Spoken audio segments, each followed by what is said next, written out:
State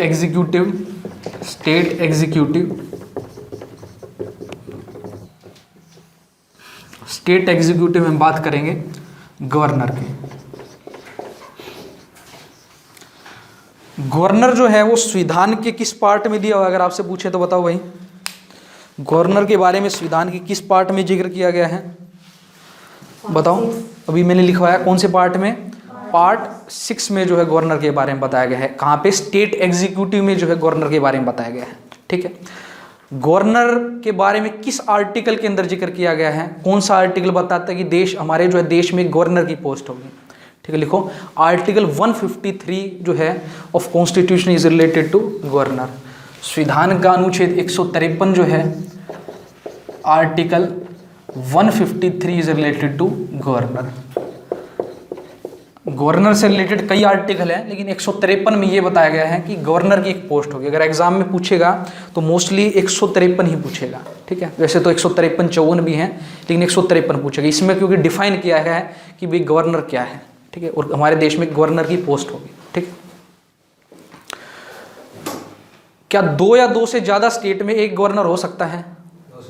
हो सकता है, हो सकता है। 2 या 2 से ज़्यादा स्टेट में जो है एक गवर्नर हो सकता है। ये प्रावधान जो है 7वें संविधान संशोधन 1956 के द्वारा किया गया। तो लिखो 2 and more state can have same governor।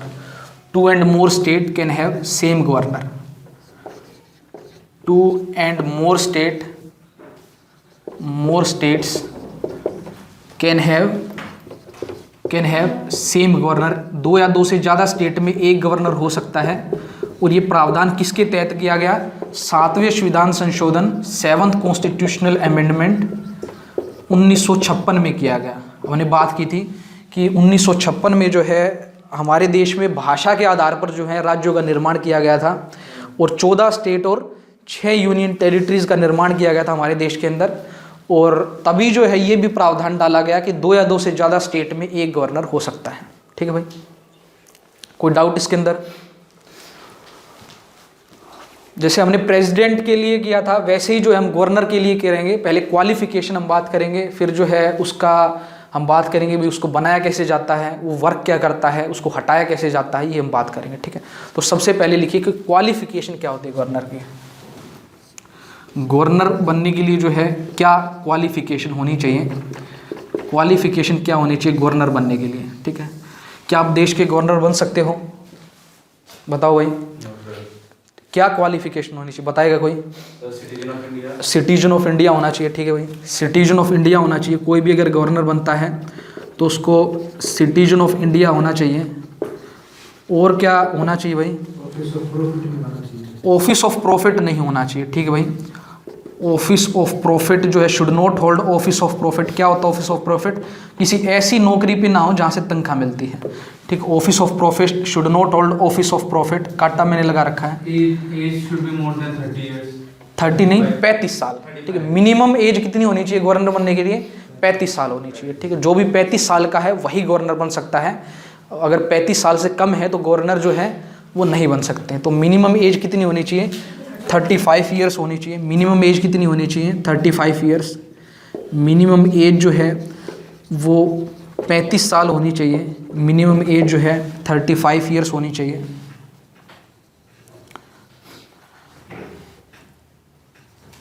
ठीक है भाई, सिटीजन ऑफ इंडिया होना चाहिए। मिनिमम एज जो है वो 35 होनी चाहिए। और ऑफिस ऑफ प्रॉफिट जो है उसको होल्ड नहीं होना चाहिए। ठीक है, 3 चीज़ें याद रख लोगे। ठीक है, तो ये जो है अगर आपके अंदर है तो देश के आप जो है गवर्नर बन सकते हो। ठीक है,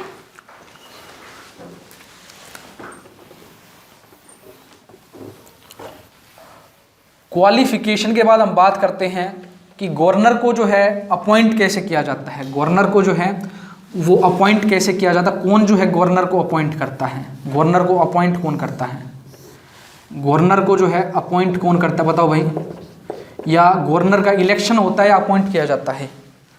ठीक है, कभी देखा गवर्नर का लिए इलेक्शन हो रहा है? देखा है?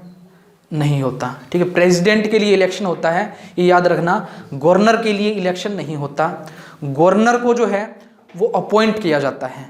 ठीक है, कौन अपॉइंट करता है गवर्नर को? राष्ट्रपति जो है गवर्नर को अपॉइंट करता है। प्रेसिडेंट जो है वो गवर्नर को अपॉइंट करता है। कौन अपॉइंट करता है? प्रेसिडेंट जो है गवर्नर को अपॉइंट करता है। ठीक है, संविधान में केवल इतना लिखा है कि जो प्रेसिडेंट है वो गवर्नर को अपॉइंट करेगा। ठीक है, लेकिन प्रेसिडेंट खुद से अपने मन से नहीं करेगा, किसके कहने पे करेगा? कैबिनेट के कहने पे करेगा। कैबिनेट मतलब पीएम भी कह सकते हो या कैबिनेट भी कह सकते हो। अकेला पीएम जो है फैसले नहीं लेता, फैसले तो पीएम के ही होते हैं, लेकिन साथ में मिनिस्टर भी बैठे रहते हैं, तो इसको क्या बोलते हैं? कैबिनेट बोलते हैं। ठीक है, कैबिनेट के कहने पे उसको चेयर कौन करता है? कैबिनेट को प्रधानमंत्री करता है। ठीक है, तो किसके कहने पे करेगा? कैबिनेट के कहने पे जो है प्रेसिडेंट अपॉइंट करेगा, किसी को भी गवर्नर बना देगा।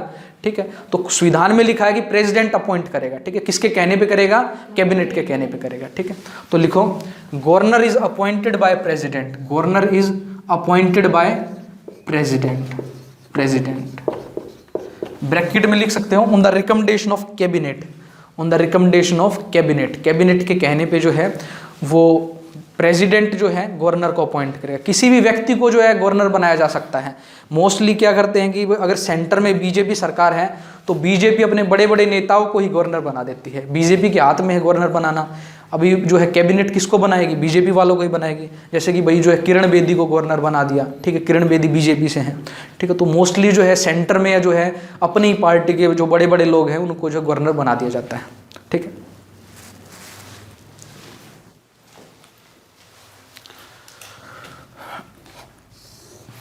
ठीक है भाई, कोई डाउट इसके अंदर? गवर्नर की टर्म कितने दिन की होती है भाई? 5 साल की होती है। ठीक है, 5 ईयर जो है गवर्नर की टर्म होती है। ठीक है, 5 ईयर की जो है गवर्नर की टर्म होती है। और गवर्नर को जो है शपथ कौन दिलवाता है? कौन जो है गवर्नर को शपथ दिलवाता है? बताओ। गवर्नर को शपथ दिलवाता है chief justice of high court. तो लिखो गवर्नर को शपथ कौन दिलवाता है? Chief justice of high court. Governor is sworn by chief justice of high court. Chief justice of high court. जो हाई कोर्ट के चीफ जस्टिस हैं वो जो है गवर्नर को शपथ दिलवाते हैं। Chief justice of high court जो है वो गवर्नर को जो है वो शपथ दिलवाते हैं। अगला हम बात करेंगे कि भाई ये गवर्नर जो है काम क्या करता है। ठीक है, हमने ये बात कर ली कि इसकी क्वालिफिकेशन क्या है, इसको बनाया कैसे जाता है, इसको शपथ कैसे दिलवाई जाती है, कितने दिन तक ये रहता है। अब हम बात करेंगे कि ये काम क्या करता है governor.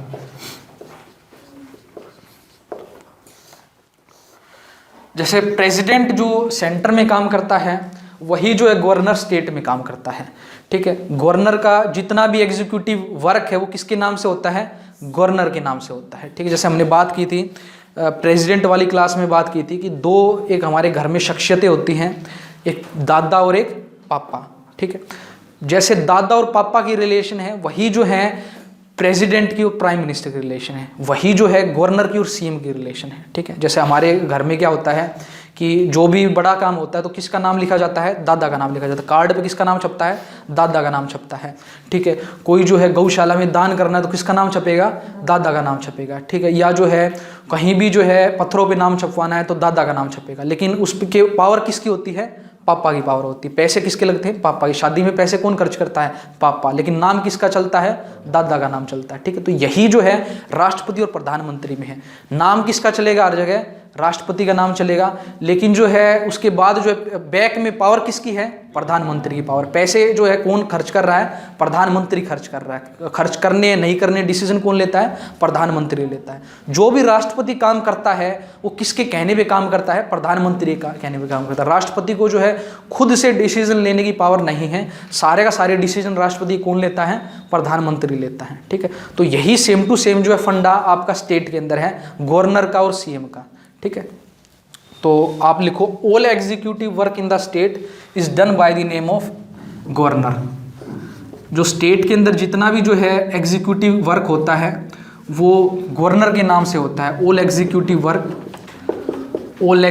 Work done in the state by the name of governor. Done in the state by the name of governor. जितना भी एग्जीक्यूटिव वर्क होता है स्टेट में वो गवर्नर के नाम से होता है। ठीक है, जितना भी एग्जीक्यूटिव वर्क होता है वो गवर्नर के नाम से होता है। जितनी भी स्टेट के अंदर इंपॉर्टेंट अपॉइंटमेंट होती हैं, ठीक है, वो कौन करता है? गवर्नर करता है। जैसे सीएम की अपॉइंटमेंट हुई, ठीक है, जितनी भी इंपॉर्टेंट अपॉइंटमेंट हैं वो गवर्नर करता है। जैसे कि जो है सीएम को कौन अपॉइंट करता है, अगर एग्जाम में पूछें तो कौन करता है? गवर्नर करता है। अगर स्टेट के मिनिस्टर की बात करें, जो स्टेट में मिनिस्टर होते हैं, जैसे दुष्यंत चौटाला है, अनिल विज है, इनको कौन अपॉइंट करता है? गवर्नर अपॉइंट करता है। अगर जो स्टेट में स्टेट इलेक्शन कमीशन होता है, स्टेट इलेक्शन कमीशन, जैसे सेंटर में इलेक्शन कमीशन होता है, वैसे स्टेट में स्टेट इलेक्शन कमीशन होता है, जो पंचायत के और म्यूनसिपैलिटीज़ के इलेक्शन करवाता है, ठीक है। इसकी भी अपॉइंटमेंट कौन करता है? गवर्नर करता है, ठीक है। बाकी जो है नॉर्मल एसएससी में नहीं पूछेगा, अगर किसी और एग्ज़ाम में जो है ये भी पूछ सकता है कि भाई ये याद रखना कि इसको अपॉइंट तो गवर्नर करता है, लेकिन जो है इसको गवर्नर हटा नहीं सकता, ठीक है। ये आप याद रख लेना, इसको अपॉइंट तो कर सकता है गवर्नर, लेकिन इसको हटा नहीं सकता। ये जो है हाई कोर्ट के जज की तरह हटता है, जैसे हाई कोर्ट के जज को हटाने का तरीका है, वही इसको हटाने का तरीका है, ठीक है। तो नॉर्मली जो है इसको अपॉइंट कर सकता है, इसको हटा नहीं सकता गवर्नर, ठीक है। उसके बाद हम बात करते हैं स्टेट इलेक्शन कमीशन के बाद हम बात करते हैं स्टेट इलेक्शन कमीशन के बाद अगर state public service commission, state public service commission, जैसे आपका जो है सेंटर में union public service commission UPSC होता है, वैसे स्टेट में होता है state public service commission. State public service commission को के मेंबर्स को कौन अपॉइंट करता है? गवर्नर अपॉइंट करता है।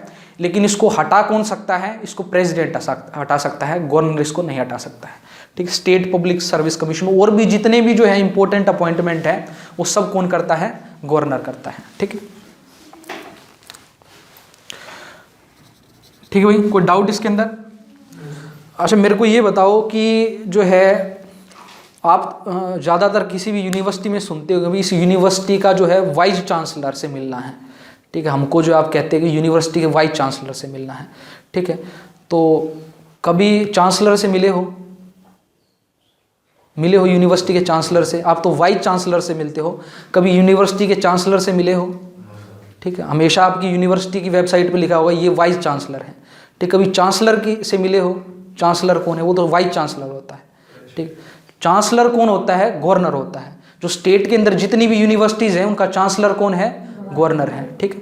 तो आप जो जिनसे भी मिलते हो, जो यूनिवर्सिटी के हेड कौन होते हैं? वाइस चांसलर होते हैं। और चांसलर कौन है? उनसे ऊपर कौन है? गवर्नर है, ठीक है। लिखो, governor is the chancellor of जो है all university of the state. Governor is the chancellor of all universities of the state. Governor is the chancellor of all universities of the state. अगर MDU के जो है chancellor की बात करें तो एमडीयू के चांसलर कौन है? गवर्नर है, ठीक है।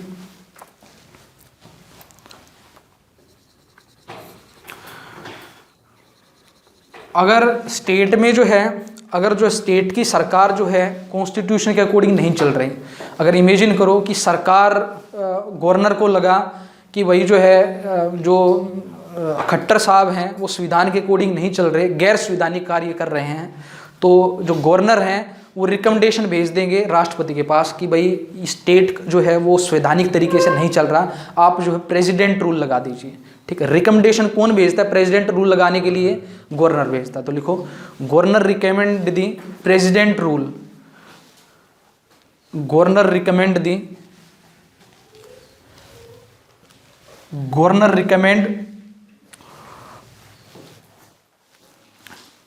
Governor recommend president rule in the state. Governor recommend president rule in the state. Governor recommend करता है president rule in the state. राष्ट्रपति को रिकमेंड करता है कि स्टेट जो है संवैधानिक तरीके से नहीं चल रहा है, इस पे जो है आप प्रेसिडेंट रूल लगा दीजिए, ठीक है भाई। जैसे सेंटर में जो है पार्लियामेंट को समन कौन भेजता है? प्रेसिडेंट भेजता है। वैसे ही स्टेट में जो है असेंबली को समन कौन भेजता है? गवर्नर भेजता है, ठीक है। या असेंबली, जैसे सेंटर में प्रोरोगेशन कौन करता था? प्रोरोगेशन कौन करता था? प्रेसिडेंट करता था। ऐसे ही जो है स्टेट में प्रोरोगेशन कौन करेगा? गवर्नर करेगा। सेंटर में डिसोल्यूशन कौन करता था? प्रेसिडेंट करता था। ऐसे ही स्टेट में जो है डिसोल्यूशन कौन करेगा? गवर्नर करेगा। लिखो, he summon prorogation and dissolution of the house. He is responsible for summon prorogation and dissolution of house. Summon का मतलब होता है कि बुलावा भेजना, प्रोरोगेशन का मतलब होता है कि सेशन को ख़त्म करना, और डिसोल्यूशन का मतलब होता है जब 5 साल ख़त्म हो जाए तो उसको भंग करना।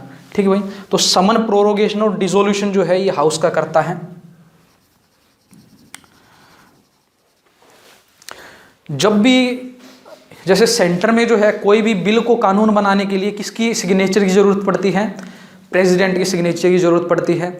ऐसे स्टेट के अंदर जो है कोई भी कानून पास करने के लिए किसके सिग्नेचर की ज़रूरत पड़ेगी?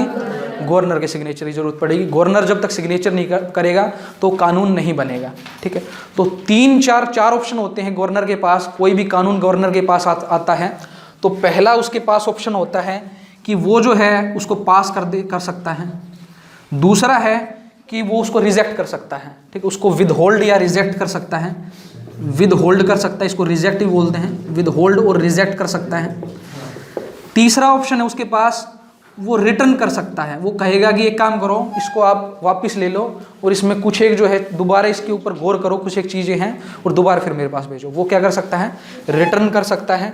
ठीक है, चौथा ऑप्शन क्या होता है कि वो जो है राष्ट्रपति को भेज सकता है कि भाई ऐसा है कि मुझे ये लग रहा है कि ये चीज़ सेंटर से रिलेटेड है, तो एक बार जो है आप इस पर गौर फरमाइए। तो लिखो can send for the recommendation of president, can send for the recommendation of president, recommendation of president. ठीक है, ये लिखो विद रिस्पेक्ट टू बिल। जब कोई भी कानून गवर्नर के पास आता है तो वो क्या कर सकता है? उसको पास कर सकता है, उसको रिजेक्ट कर सकता है, उसको रिटर्न कर सकता है, या उसको जो है राष्ट्रपति की रिकमेंडेशन के लिए जो है भेज सकता है। 4 ऑप्शन होते हैं गवर्नर के पास। एक चीज़ याद रखना कि मनी बिल जो होता है वो रिटर्न नहीं किया जा सकता। ठीक है, मनी बिल जो है वो रिटर्न नहीं किया जा सकता। लिख लो ब्रैकेट में कि money bill can not be return. ठीक है, मनी बिल रिटर्न नहीं किया जा सकता। ये सेंटर में भी ऐसा होता है और स्टेट में भी ऐसा होता है। सेंटर में राष्ट्रपति मनी बिल को रिटर्न नहीं कर सकता और स्टेट में जो है गवर्नर मनी बिल को रिटर्न नहीं कर सकता। ये याद रखना। ठीक है, मनी बिल को जो है वो रिटर्न नहीं किया जा सकता। ठीक है,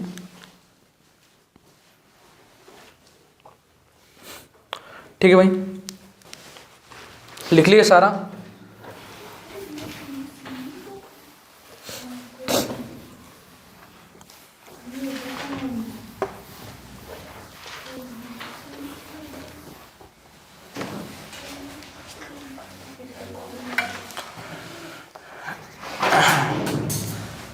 आर्टिकल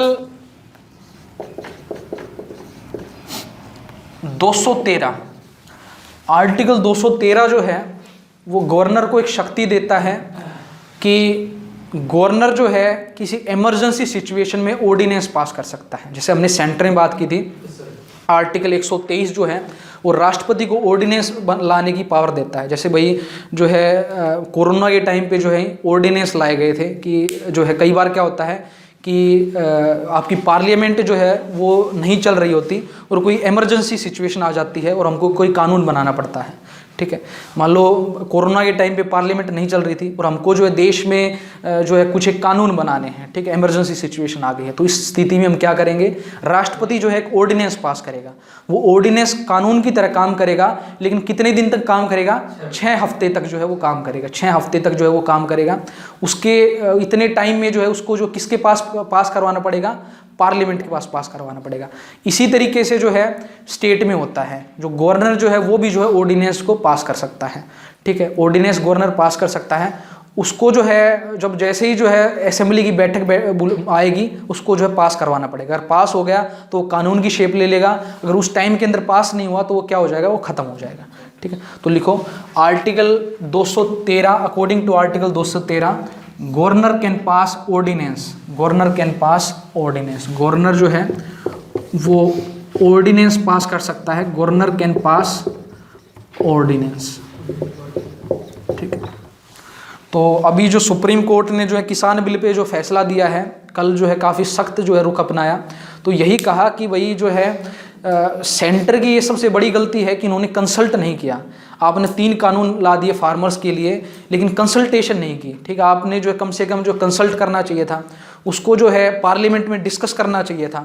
ठीक है, कोई ना डिस्कशन हुआ ना कंसल्टेशन हुई, एकदम से जो है आपने कानून का जो है वो निर्माण कर दिया।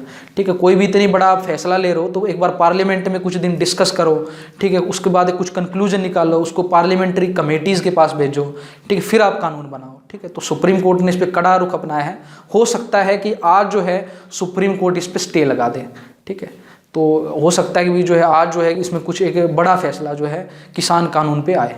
ठीक है, तो इसको क्या बोलते हैं? ऑर्डिनेंस बोलते हैं। स्टेट में जो है आर्टिकल 213 के अनुसार लगाया जाता है, और सेंटर में किसके अनुसार लगाया जाता है? 123 के 1, 2, 3 के अकॉर्डिंग लगाया जाता है।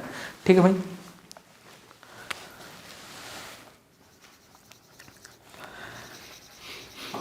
गवर्नर जो है किसी भी सजा को पार्डन कर सकता है। ठीक है, गवर्नर किसी भी सजा को पार्डन कर सकता है। एक एक्सेप्शन है कि फांसी की सजा को पार्डन नहीं कर सकते। याद रखना, फांसी की सजा को कौन पार्डन कर सकता है? प्रेसिडेंट कर सकता है। लिखो, governor can pardon any sentence. Governor can pardon any sentence. ठीक है, पार्डन की जगह जो है आपको रिमिशन, रिस्पाइट या कम्यूटेशन भी आ सकता है। ये हमने प्रेसिडेंट में डिस्कस किया था। तो ये सब कुछ गवर्नर कर सकता है, लेकिन पार्डन जो है वो डेथ सेंटेंस को नहीं कर सकता। तो लिखो, governor can pardon any sentence except death sentence.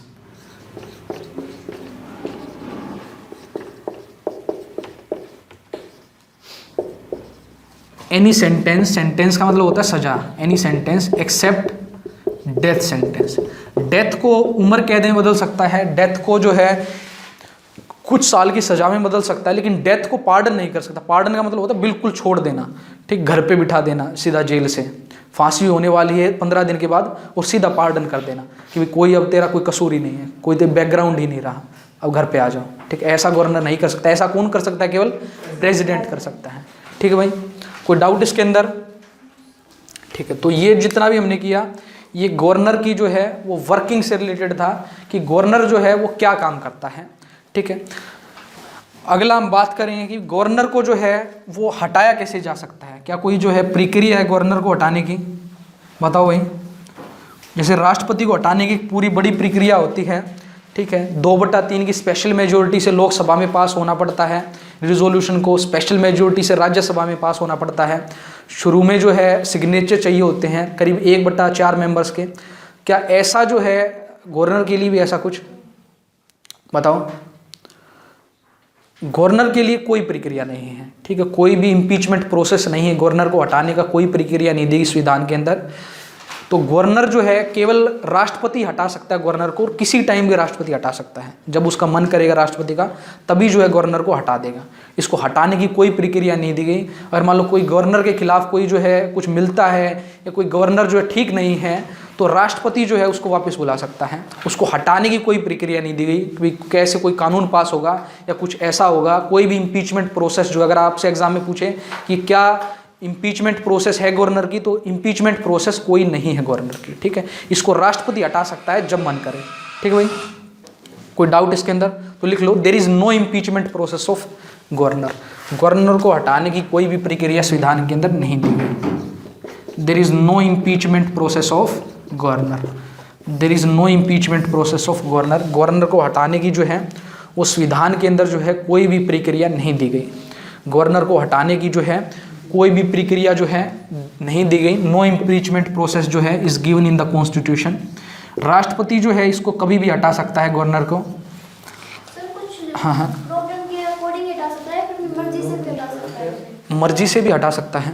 ठीक है, कई बार क्या होता है कि जैसे कांग्रेस के बाद जो है 1977 में जब जनता पार्टी की सरकार आई थी, तो इंदिरा गांधी की जैसी सरकार गई थी, तो जब भी सरकार बदलती उन्होंने क्या किया था, काफ़ी सारे गवर्नर्स को हटा दिया था। ठीक है, कई बार क्या होता है भाई, मान लो जो है किसी जैसे नई सरकार आई सेंटर में, तो कई बार क्या करते हैं अपने जो मान लो दूसरी वाली पार्टी ने जो पहले गवर्नर बना रखे थे उसको हटा देती हैं, अपने गवर्नर को जो है वो बिठा देते हैं। तो ऐसा होता है कई बार। कोई भी ऐसा कोई तरीका नहीं है कि भाई गवर्नर को कब हटाएं कब नहीं हटाएं। राष्ट्रपति जब चाहे जब हटा सकता है। ठीक है, ठीक है भाई। तो मोस्टली कोशिश यही करते हैं कि भाई उसको जो है कुछ ना कुछ गलती हो तभी हटाएं, लेकिन अगर बिना किसी काम के भी हटा दे तो भी जो है कोई उस पर रोक नहीं है, ऑब्जेक्शन नहीं उठ सकता। ठीक है, तो विपक्षी पार्टी तो ऑब्जेक्शन उठाती हैं, लेकिन संवैधानिक तौर पे जो है कोई ऑब्जेक्शन नहीं है उसको हटाने में, ठीक है। विपक्षी पार्टी तो कुछ भी ना करें तब भी जो है राहुल गांधी जो है जरूर कहेंगे कुछ ना कुछ, तो विपक्ष तो कहेगा ही, लेकिन संवैधानिक तौर पे कोई ऑब्जेक्शन नहीं है, ठीक है। अच्छा मेरे को बताओ, हमारे देश की पहली महिला गवर्नर कौन है? हमारे देश की पहली महिला गवर्नर कौन है? एग्जाम में पूछा एक बार SSC में, हमारे देश की पहली महिला गवर्नर कौन है, बताएगा अभी कोई? Who is the first female governor of India? कौन है? सरोजनी नायडू, ठीक है, लिखो Sarojini Naidu is the first female governor of India. Bharat की जो है पहली महिला गवर्नर है सरोजनी नायडू। ये यूपी की गवर्नर रही हैं, यूपी की गवर्नर रही हैं Sarojini Naidu. Sarojini Naidu is the first female governor of India.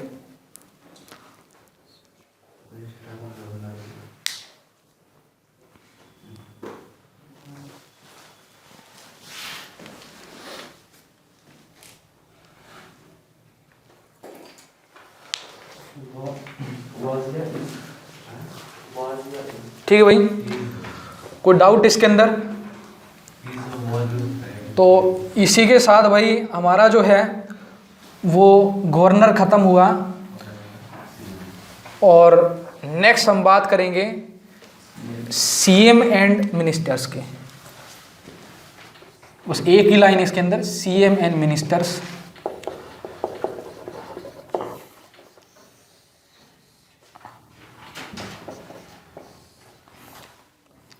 Article 163, article 163 and 164, इन दोनों आर्टिकल को याद रखना। आर्टिकल अनुच्छेद 163 और अनुच्छेद 164, आर्टिकल 163 एंड 164, ये किससे रिलेटेड हैं? CM एंड मिनिस्टर से रिलेटेड हैं। CM एंड मिनिस्टर और स्टेट मिनिस्टर से related, is related to CM and state minister, is related to CM and state ministers. CM and state minister से जो है ये रिलेटेड हैं, is related to CM and state ministers. जैसे centre में हमने बात की थी, सेंटर में कौन से जो हैं आर्टिकल मिनिस्टर से और PM से रिलेटेड थे? 74 और 75 जो है PM और मिनिस्टर से रिलेटेड थे। ऐसे स्टेट में कौन से हैं? 163 और 164, ठीक भाई। क्या काम होता है भाई CM और मिनिस्टर का? संविधान के अकॉर्डिंग क्या काम होता है CM और मिनिस्टर्स का? क्या काम होता है? गवर्नर को एडवाइस करना। क्या काम होता है? गवर्नर को एडवाइस करना, ठीक है। वर्क क्या है CM एंड मिनिस्टर का? वर्क क्या है? टू एडवाइस गवर्नर, संविधान के अकॉर्डिंग, ठीक है, गवर्नर को एडवाइस करना। ऐसे ही जो है PM का और मिनिस्टर का क्या काम है? प्रेसिडेंट को एडवाइस करना, ठीक है। एक चीज याद रखना, हमारे देश में जो है कॉन्स्टिट्यूशनल हेड ऑफ गवर्नमेंट कौन है? अगर एग्जाम में आएगी कॉन्स्टिट्यूशनल हेड ऑफ गवर्नमेंट कौन है? संविधान के अकॉर्डिंग जो है सरकार का हेड कौन है? प्रेसिडेंट और गवर्नर है, ठीक है। सेंटर में प्रेसिडेंट और स्टेट में कौन है? गवर्नर है। नॉर्मली अगर आप पूछे, अगर कॉन्स्टिट्यूशन शब्द उसके अंदर ना हो, नॉर्मली पूछे कि हेड ऑफ गवर्नमेंट कौन है, तो क्या आएगा? PM और CM आएगा, ठीक है। अगर आपसे पूछें कि संवैधानिक हेड कौन है, संवैधानिक हेड कौन है? सेंटर में PM है और स्टेट में गवर्नर है। अगर आपसे पूछें कि बिना संवैधानिक पूछें कि भाई हेड कौन है, अगर नॉर्मली ये पूछे हेड ऑफ गवर्नमेंट कौन है, कौन हेड ऑफ गवर्नमेंट? सेंटर में PM है और स्टेट में कौन है? CM है, ठीक है। हेड ऑफ स्टेट हमेशा जो है प्रेसिडेंट या गवर्नर होता है। सेंटर में हेड ऑफ स्टेट कौन है? प्रेसिडेंट, और स्टेट में हेड ऑफ स्टेट कौन है? गवर्नर है, याद रखना। हेड ऑफ स्टेट हमेशा गवर्नर होता है। अगर संवैधानिक हेड वो पूछे सरकार का, कॉन्स्टिट्यूशनल हेड ऑफ गवर्नमेंट कौन है? प्रेसिडेंट है या गवर्नर है। अगर जो नॉर्मल हेड ऑफ स्टेट पूछे तो कौन है?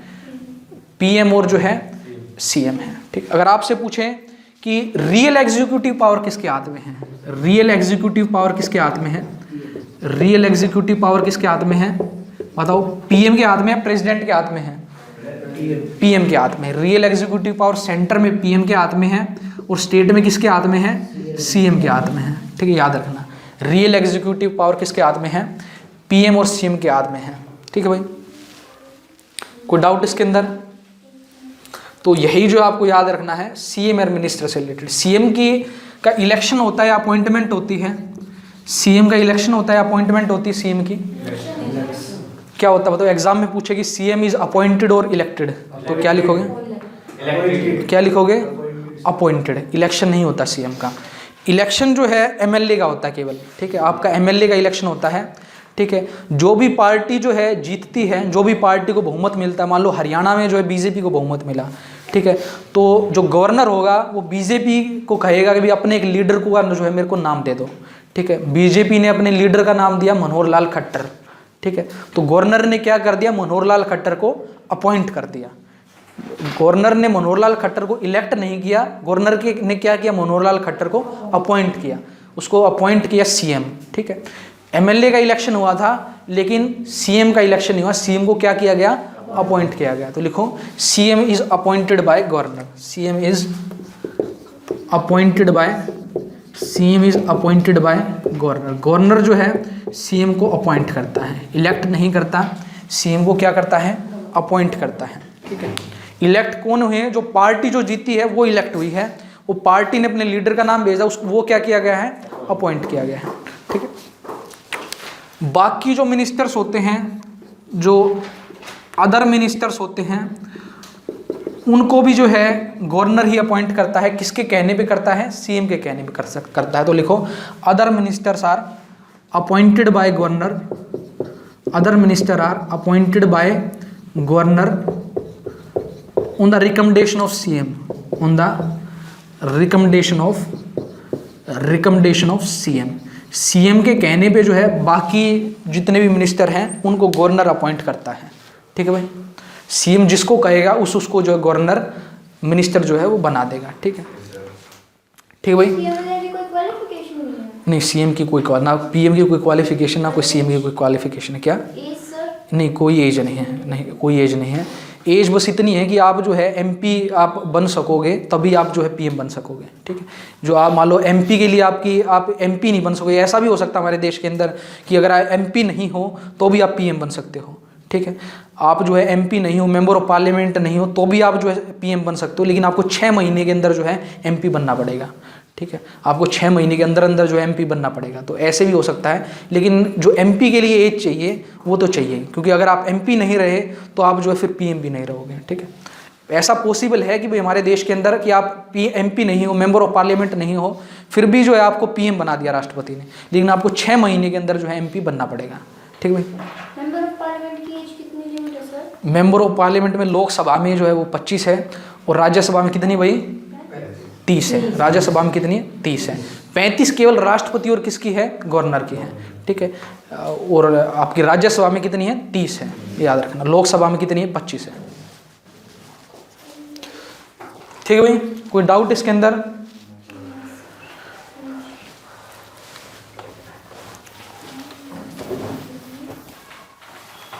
तो क्वेश्चन देखते हैं भाई। एक चीज मेरे को बताओ कि देश की पहली जो है महिला, एक क्वेश्चन में पूछा है एग्जाम में एसएससी में, देश की पहली महिला सीएम कौन है? हमारे देश की पहली महिला सीएम कौन है? कौन है हमारे देश की पहली महिला सीएम? कौन है भाई? सुचित्रा कृपलानी है। तो लिख लो, सुचित्रा कृपलानी जो है हमारे देश की पहली महिला सीएम है, और ये भी यूपी से हैं, यूपी से हैं। सुचित्रा कृपलानी जो है हमारे देश की पहली महिला सीएम है। पहला क्वेश्चन कहता है कि which of the following statement is not correct about governor? इनमें से कौन सी स्टेटमेंट जो है वो गवर्नर के लिए जो है वो गलत है? A person can be appointed as governor for 2 और मोर स्टेट। एक ही आदमी को 2 या 2 से ज़्यादा स्टेट का गवर्नर बनाया जा सकता है। क्या ये गलत है? ठीक है। ये तो governor can be transferred from one state to another during his tenure. Governor को एक स्टेट से दूसरे स्टेट में ट्रांसफर किया जा सकता है, ये भी ठीक है। गवर्नर को ट्रांसफर किया जा सकता है, ठीक है। अभी कई बार जो है ट्रांसफर किया जाता है, नॉर्मली आप न्यूज़पेपर में देखना, कई बार जो जम्मू कश्मीर वाले को साउथ में भेज दिया, साउथ वाले को नॉर्थ में ले आया, ऐसा होता है। President appoint governor by warrant under his hand and seal. राष्ट्रपति के द्वारा गवर्नर की अपॉइंटमेंट की जाती है, क्या ये ठीक है? अगला है minimum age required for a person to become the governor is 30 years. Minimum age governor को अपॉइंट करने की कितनी है? 35 साल है, 30 नहीं है, तो ये गलत होगा। तो आंसर क्या होगा इसका? डी इसका आंसर होगा। ये CGL 2009 में पूछा गया है। फिर है अगला क्वेश्चन है हमारा, governor is Swarna bye. Governor को शपथ कौन दिलवाता है? Chief justice of high court जो शपथ दिलवाता है। ये CHSL एग्जाम 2015 में पूछा गया है। फिर है constitution does not have the provision to impeach, जो है संविधान में जो है संविधान में किसको जो है हटाने का तरीका नहीं दिया हुआ, किसको हटाने का तरीका नहीं दिया हुआ, गवर्नर को हटाने का तरीका नहीं दिया। Constitution does not have provision to impeach governor, ये एसएससी टैक्स असिस्टेंस एग्जाम 2009 में पूछा गया है। फिर है who was the first women governor of independent India, स्वतंत्र भारत की पहली महिला गवर्नर कौन थी, सरोजनी नायडू थी, ये एसएससी CHSL एग्जाम 2011 में पूछा गया है। फिर है ordinance by the governor will be valid in case of non approval in state legislature for a period, अगर जो है गवर्नर कोई ऑर्डिनेंस पास करता है तो वो कितने जो है टाइम तक वैलिड रहता है, जब तक स्टेट लेजिस्लेचर उसको अप्रूव ना करें 6 वीक्स तक जो है वो रहता है। अगर इस बीच में जो है विधानसभा ने इसको जो है अप्रूव कर दिया तो एक कानून की शेप ले लेगा, नहीं तो जो है ये खत्म हो जाएगा।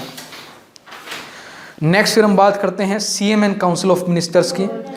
CM को कौन अपॉइंट करता है भाई, CM को गवर्नर अपॉइंट करता है, ये CHSL एग्जाम 2012 में पूछा गया है। फिर है who uses the real executive power of state, state की रियल एग्जीक्यूटिव पावर किसके हाथ में होती है, चीफ मिनिस्टर के हाथ में होती है, CHSL 2012 में पूछा गया है। फिर है the maximum time period, maximum time a person can continue to be minister of the state government without being a member of state legislature, अभी इसकी बात की, आपने क्वेश्चन पूछा था, तो कोई भी जो है बिना स्टेट MLA बने कितने दिन तक जो है वो CM बन सकता है, कि या कितने दिन तक वो मिनिस्टर बन सकता है, 6 मंथ तक जो है वो मिनिस्टर बन सकता है। ठीक है, फिर हमने बात की, अगला क्वेश्चन है वो served for the longest period of the time as chief minister of the state, इनमें से किसने जो है सबसे ज़्यादा समय तक जो है वो CM रहा, प्रताप सिंह और भैरव सिंह शेखावत, देवीलाल या ज्योति बासु,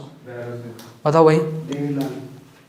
ज्योति बासु जो है बंगाल के जो है CM रहे सबसे लंबे समय तक, लेकिन ज्योति बासु जो है इन चारों में सबसे ज़्यादा समय तक रहे, लेकिन अगर सबसे ज़्यादा समय तक रहें तो वो थे पवन कुमार, तो लिखो पवन कुमार जो हैं वो सिक्किम के CM रहे सबसे ज़्यादा समय तक, और दूसरे नंबर पर कौन है, ज्योति बासु हैं। पवन कुमार जो हैं वो सिक्किम के CM रहे सबसे ज़्यादा समय तक, और दूसरे नंबर पे कौन है, ज्योति बासु हैं, ये बंगाल के CM रहे। ठीक है, ये SSC स्टेनोग्राफर एग्जाम 2014 में पूछा गया है। ठीक है भाई, कोई डाउट इसके अंदर की?